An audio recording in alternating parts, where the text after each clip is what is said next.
plus rooms and swimming pool. Oh, Julia Morgan did it as well. Oh, okay. The beach house. So basically, Julia Morgan was their on-retainer architect. Oh my gosh, the main mansion was demolished in 1956. Oh gosh. So now that is so sad. That's in California? The property was sold to the state in 59. California. It's California? Okay. Santa Monica. Yeah, okay, so it doesn't exist. This was it. This picture? Okay, it was it. Shoot. But one of her houses is still there and was listed for $100 million, yeah. So that must have been the house that is still there was where they ended up living in the last couple years of WR's life. So the guest house is still there? Yeah, okay, I think the guest house is still there. Sorry. Okay. Santa Monica, this is where they entertained as well, at this house that apparently is no longer there. Now, this is one of the funny things, or one of the many contradictions of WR's character, was that he would lay down some house rules when he had these guests over. Mm-hmm. There was to be no excessive drinking, although Marion was known to imbibe a lot. And there was supposed to be no sexual relations between unmarried couples. Yeah. That doesn't sound fun. So I read a very interesting article on Slate.com, which was written by Karina Longworth. Now, she is the host of my hands down favorite podcast, You Must Remember This. Oh, I've heard of that. It's amazing. If you have any interest in Hollywood history, you have to listen to it. I mean, it's just, I love it. Okay. I binge it quite, and she's been on a break for the last couple months, but it's coming back this fall, so I'm super, super excited. But she has a whole episode on Marion Davies, so check that out if you're interested. Anyway, in this article, she explains that Hearst was super protective of Marion's reputation, mostly because he knew that they were in this scandalous, adulterous affair. And since he created and owned the studio that Marion was contracted with, he could curate the films that she was in. Now, unfortunately, even though he was kind of crafting her reputation to some extent, it kind of backfired because a lot of people thought that she just wasn't talented and that she was just overly ambitious. But that's not true. No, not at all. She's actually was a very talented actress. The other unfortunate side effect of WR kind of controlling her career was that he would usually have her cast in movies that weren't like, he loved historical epics and things like that, and she was just better suited for comedies. This would be kind of interesting to see what would have happened had he not been in the picture. Sure. She could have had a completely different career trajectory, at least. So by 1921, it was an open secret that Marion was William's mistress, and unfortunately, he could not control all the papers, so there was a lot of salacious gossip circulating. Those papers that wrote about her were not very kind to her or her acting abilities. This especially came up when her studio, Cosmopolitan Pictures, was absorbed by the newly founded Metro-Goldwyn-Mayer. Oh, MGM. Right, MGM. Wait, so what did Cosmopolitan Pictures become? Did it evolve into something else? It was just absorbed. That we know? It just became a part of MGM. Oh. Yeah. So WR was pretty savvy when it came to business. So he actually made Marion the president of Cosmopolitan Pictures. So she was entitled to 30% of the profits plus $10,000 a week. Oh my gosh. Which is an insane amount of money. I think that's probably more than the architect was making. Right. So ultimately, I think a lot of the backbiting about Marion's talent was simply they were jealous. Yeah. Because in truth, she was actually very down to earth and charming. Aw. And pretty much everyone loved her once they became her friend. So meanwhile, Millicent Hearst, who was WR's wife, had remained quiet about William's affair with Marion. She lived in New York with occasional visits to Hearst Ranch. And then, of course, when she showed up, Marion would have to move out, which seems to be like it would have been very awkward. Yeah. But she was largely out of the way. But as William and Marion began living more publicly, Millicent began to lose patience.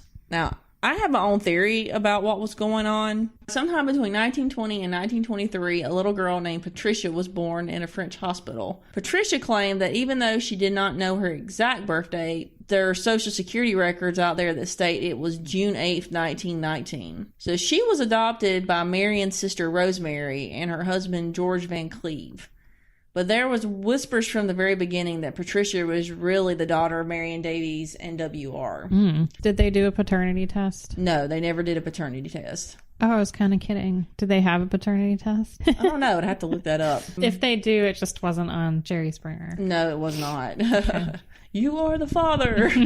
Or was that Maury Povich? I think that was I have Maury no Povich. idea. Oh, yeah, I think you're right. Yeah. Yep. So Hearst was apparently footing the bill for all of Patricia's expenses, and she did spend a great deal of time with both Marion and William. Unfortunately, Patricia had a very tumultuous childhood. Her adoptive father, George, kidnapped her in 1924 when she was 5 years old. Wait, if he already adopted her, how is that kidnapping? Apparently, he and Rosemary were either in the process of divorcing or had been divorced. But you still can't kidnap your child. It happens. I tell you, watch Law and Order SVU. I just don't watch enough of that. It happens all the time. It's just way out of my... Yeah, no. Yeah. So Hearst searched for 5 years. He fit the bill for detectives to find her. And it took them 5 years to finally get her back. And she was returned to Rosemary Van Cleve, Marion's sister. Mm-hmm.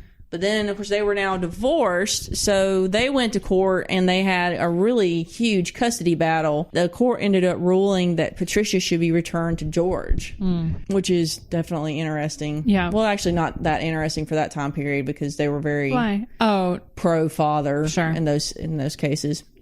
Ultimately, this did not change the situation between Patricia and her Aunt Marion or WR. So I imagine that the rumors of the situation finally reached Millicent Hearst, and I think she just decided that she wasn't going to play the fool any longer. No one knows exactly what WR and Millicent decided amongst themselves. Hearst determined that it would be cheaper to stay married and provide an income for Millicent, but I've also read many accounts that either William or WR was Catholic or Millicent was Catholic. Technically, for them to be legally married in the eyes of the church, they would have both had to have been Catholic. So, and the Catholics don't believe in divorce. So Marion would later say, quote, God, I would give everything I have to marry that silly old man. Not for the money and the security. He's given me more than I'll ever need. Because he's such cozy company either. Most times when he starts jawing, he bores me stiff. And certainly not because he's so wonderful behind the barn. What? Yeah. Why, I could find a million better lays any Wednesday. I love this. A million better lays every Wednesday. Any Wednesday. Any Wednesday. Said, no, you know what? He gives me sugar. He gives me the feeling I'm worth something to him. A whole lot of what we have or don't have, I don't like. He's got a wife who'll never give him a divorce. She knows about me, but it's still understood that when she decides to go to the ranch for a week or a weekend, I've got to vamoose. And he snores, and he can be petty, and has sons about as old as me, but he's kind and he's good to me, and I'd never walk out on him. Wow. Yeah, she was very forthright. I like Behind the Barn. I know, right? That's another drink. Yes. Oh, Behind the Barn.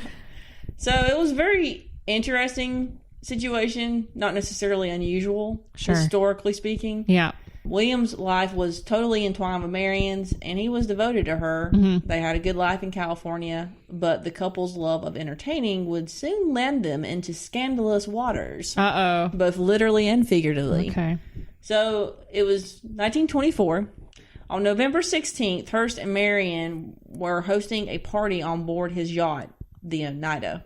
The what? The Oneida. Oneida? Like the silverware? Right, yeah. Okay. I like the Indian tribe, actually.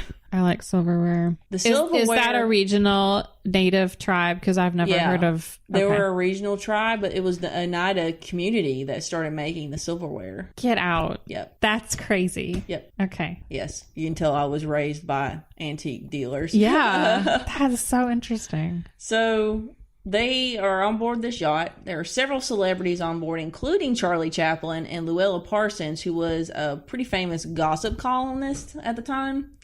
Now, Hearst was known for being very possessive of Marion, and sometimes he would even border on paranoid. At various times in their relationship, he would have her followed by detectives. He was convinced that she was having an affair with Chaplin, who openly admired Marion. And being that Chaplin was a rather notorious man whore, Hearst may have had good reason to fear him, but I think Hearst's idea was that he would put Chaplin and Marion on the boat and then observe how they acted together. He then decided at last minute to invite his friend Thomas Ince, a well-known movie producer.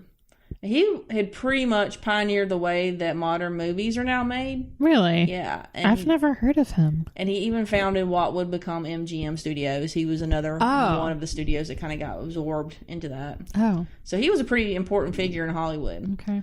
So Ince was turning 42, and Hearst said, hey, come to my party on the yacht, and we'll celebrate. How old was Hearst at this point?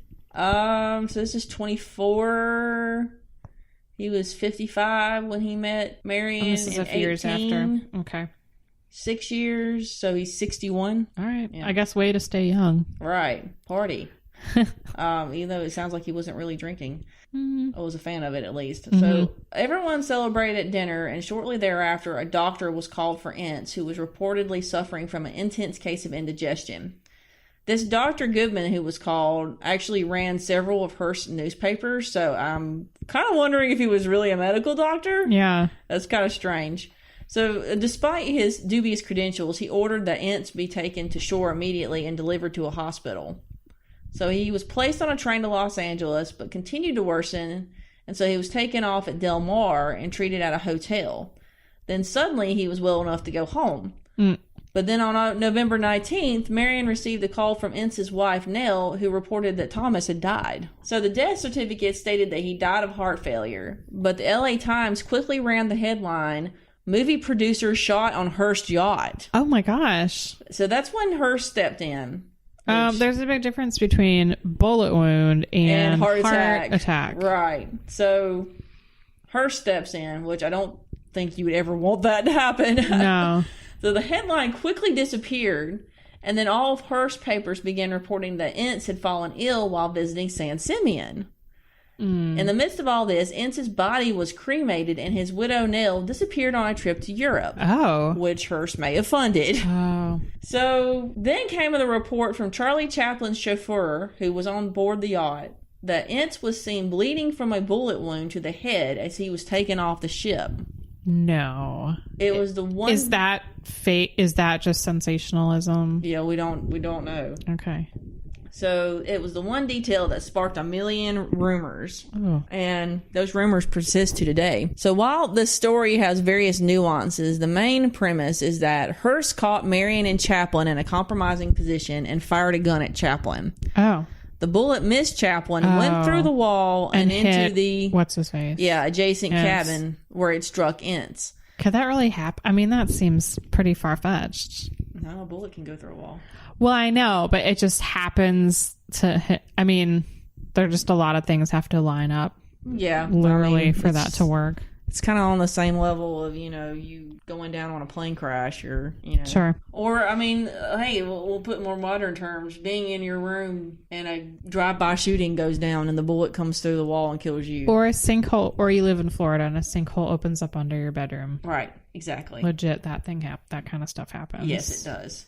Because Florida is a scary place. Can you imagine? It's not really. I was just sleeping. No. Woke up in the dirt. Every time one of those stories comes out, you're like, what? I just can't believe it. Yeah. Oh.